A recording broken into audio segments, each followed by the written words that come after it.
नमस्कार। आप सभी के अपने चैनल सनातन धर्म ज्ञान पर एक बार फिर से बहुत बहुत स्वागत है। आशा करते हैं कि आप और आपके परिवारजन बहुत स्वस्थ होंगे और बहुत ही अच्छे होंगे। इसी के साथ आज का यह अद्भुत विशेषांक हमारे सभी दर्शकों के लिए बहुत महत्वपूर्ण होने वाला है।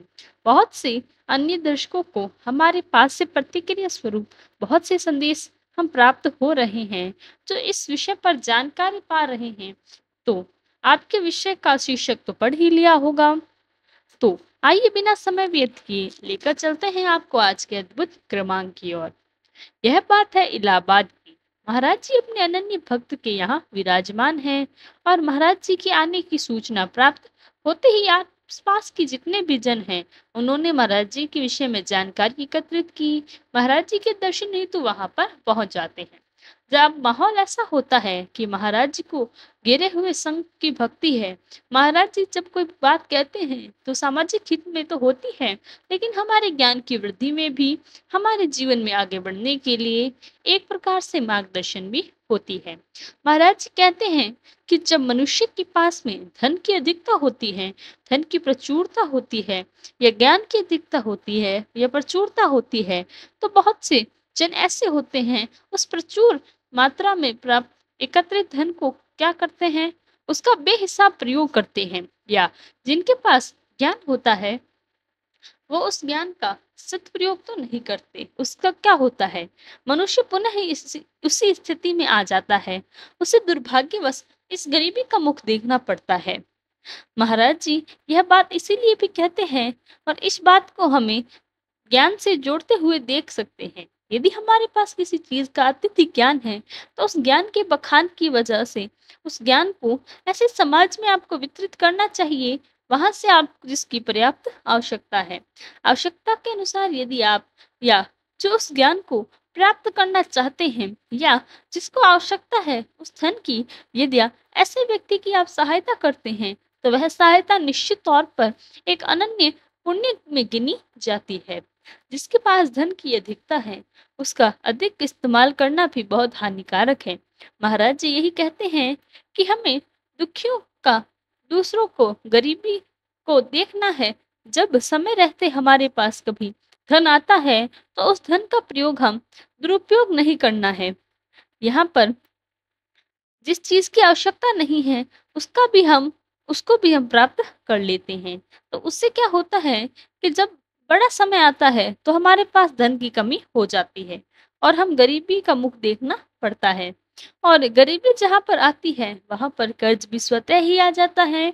यानी कि जब आपके पास धन नहीं है, तो आपको धन की आवश्यकता है, और निश्चित तौर पर आप क्या करेंगे, या तो धन कमाने का प्रयास करेंगे, या जब धन की कमाने के प्रयास सफल हो जाता है, तो आपको दूसरों से कर्ज लेने की आवश्यकता पड़ती है। और कर्ज जीवन में एक प्रकार का एक ऐसा दुखों का कारण है कि जब आप कर्ज की स्थिति में आ जाते हैं, तो समझ लीजिए आपने धन का दुरुपयोग कहीं ना कहीं अवश्य किया है। धन का दुरुपयोग करने से आपको आज इस स्थिति में आप स्वयं खड़े हो गए हैं, जहां पर अब आपको धन की आवश्यकता तो है, कमाने का कोई साधन प्राप्त नहीं है, तो आपको दूसरों से कर्ज लेना पड़ता है। और कर्ज एक प्रकार से एक बीमारी के समान होता है, जो कि असाध्य बीमारी है। जब किसी को जकड़ लेती है, वो ठीक नहीं हो पाता। इस प्रकार से कर्ज भी होता है। जब आप किसी से कर्ज लेते हैं, या धन के लिए आप हाथ फैलाते हैं, तो उस समय इतना दुर्भाग्यपूर्ण होता है कि आपको धीरे धीरे से आपको लगता है, और वो और कष्टों की ओर लेकर जाता है। आप कर्जवान हो जाते हैं। देखिए, दो शब्द है जीवन में, महाराज जी इसी पर बल देते हैं। दो शब्द है, धैर्यवान और धनवान। और साथ साथ में एक और, कर्जवान है। यह कितना कितना आसपास है, पर विपरीत है। देखिए, धरवान धर्म धैर्यवान शब्द का प्रयोग इस्तेमाल किया जाता है, क्योंकि जब आपके पास धन की प्रचुरता है, आप धैर्य से उस धन का प्रयोग करते हैं। और जब बुद्धिमान पुरुष नहीं होते, तो क्या करते हैं कि धन की प्रचुरता समय पर होती है, उसका अधिकतम प्रयोग करते हैं। जिस चीज की आवश्यकता नहीं है, उस चीज को जीवन में शामिल करते हैं। उससे क्या होता है, जब आपके जीवन में धन की आवश्यकता होती है, उस समय रहते भी आप धन को बुरी से बुरी तरह से उसका उपयोग कर जाते हैं। आज आपको आवश्यकता है, धन कमाने का कोई साधन ही आपके पास नहीं है। कर्ज आप लेते हैं, फिर धीरे-धीरे, धैर्यवान से धीरे-धीरे होते हुए आप कर्जवान बन जाते हैं। धनवान से कर्जवान होना बड़ा ही दुर्भाग्यपूर्ण है। महाराज जी ये कहते हैं कि इस काम में आगे महाराज जी यह भी कहते हैं कि यदि आपके पास धन की अधिकता है, तो उसका सदुपयोग कैसे करें? सदुपयोग ऐसे करें कि महाराज जी ने एक वाक्य कहा है, एक वाक्य को जीवन में शामिल कर लेते हैं। जो भी हमारे अनन्य दर्शक हैं, अगर इस वाक्य को जीवन में शामिल कर लेंगे तो निश्चित तौर पर जीवन में कभी कर्ज की आवश्यकता आपको नहीं पड़ेगी। मैं ऐसी कामना करती हूँ कि किसी को भी जीवन में किसी भी रूप से कर्ज लेने की आवश्यकता ना पड़े। यही बेहतर है। व्यवहार में महाराज जी कहते हैं कि जब तक आप खाली नहीं करोगे तो आप भरोगे कैसे? देखिए, एक छोटा-सा वाक्य है, मैं पुनः दोहरा देती हूँ। जब तक खाली नहीं करोगे तो पुनः कैसे भरोगे? महाराज जी का इस वाक्य का प्रयोग किया है, क्योंकि महाराज जी कहते हैं कि यदि आपके पास धन की अधिकता है, तो आप समाज में ऐसे जनों की सहायता करें, धन से, जो कि धन के सदुपयोग में आए, ना कि धन का दुरुपयोग। सदुपयोग करने से जीवन में आप उठ जाते हैं। यदि धन की प्रचुरता है, तो धन एक ज़िम्मेदारी उठा लीजिए आप अपने जीवन में। हमारे आस-पास बहुत से ऐसे गरीब बच्चे हैं, जिनको शिक्षा की आवश्यकता है, जिनके पास खाने के लिए भोजन नहीं है, पहनने के लिए कपड़े नहीं हैं। ऐसे जनों को चिन्हित कर आप उनकी सहायता करना शुरू करें। आपके पैसे कभी भी धन की दुरुपयोग नहीं होगा। आप दूसरों की सहायता करेंगे और आपके पास निश्चित तौर पर धन के जो और वैभव के जो शैली है वह सदैव भरे रहेंगे। महाराज जी के कहने का आशय है कि यही चीज़ ज्ञान में भी पाई जाती है। यदि आप ज्ञान की अधिकता है, ज्ञान को खाली करें, ज्ञान कैसे खाली होगा? आप ऐसे बच्चों को शिक्षित कीजिए जो बिल्कुल भी विद्यालय नहीं जा सके हैं। आपके आस-पास ऐसे बहुत से जन हैं, भारत में ऐसे बहुत सी जगह हैं, जहाँ पर हमारे आस-पास बहुत से ऐसे जन हैं जिनकी हमें सहायता करनी चाहिए।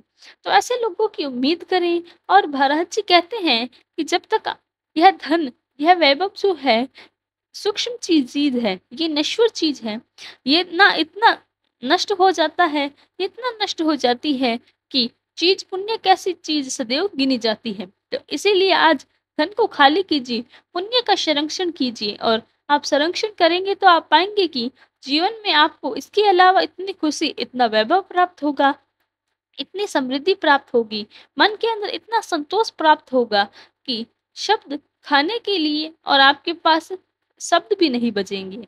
ऐसी स्थिति को आप प्राप्त कर लेंगे। महाराज जी की बुद्धिमत्ता के साथ ये बात कही, जब आप खाली नहीं करोगे और धन और ज्ञान, तो किसी भी चीज़ की प्रचुरता जीवन के अतिरिक्त वितरित कीजिए। ऐसे जनों को आप उसकी सहायता करें, तो आपके पास ना कभी धन की कमी होगी और ना ज्ञान की। सबसे ज़्यादा जिनको इसकी आवश्यकता होती है, देखिए, यदि आप भजन कर रहे हैं, तो सबसे बड़ा पुण्य का कार्य यही है। निर्धन को जो भोजन के लिए भटक रहा है, उसके तन पर वस्त्र ही नहीं है।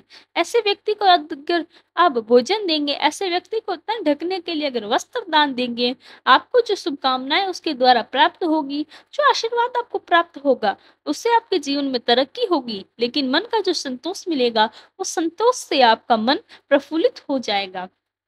महाराज जी की कृपा आपको निश्चित तौर पर प्राप्त होगी।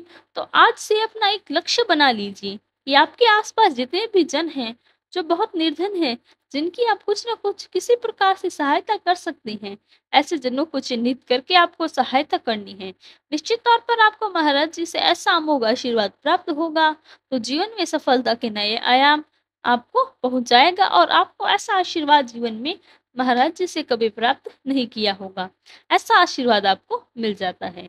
जीवन में कभी भी असफल नहीं होंगे, सदैव आप धनवान रहेंगे, समृद्धवान रहेंगे, बुद्धिमान रहेंगे और आपके जीवन में सदैव खुशियों का जो है अंबार लगा रहेगा। तो यही था हमारा आज का क्रमांक। आशा करते हैं आपको आज का क्रमांक पसंद आया होगा। यदि क्रमांक अच्छा लगा हो तो लाइक, कमेंट, शेयर और चैनल को सब्सक्राइब करना ना भूलें। साथ ही साथ यदि आपका कोई प्रश्न है तो हमें लिखकर अवश्य बताएं, हम उसका प्रत्युत्तर अवश्य देंगे। कल फिर मुलाकात होगी ऐसे ही एक अद्भुत क्रमांक के साथ। तब तक के लिए धन्यवाद। जय गुरुदेव।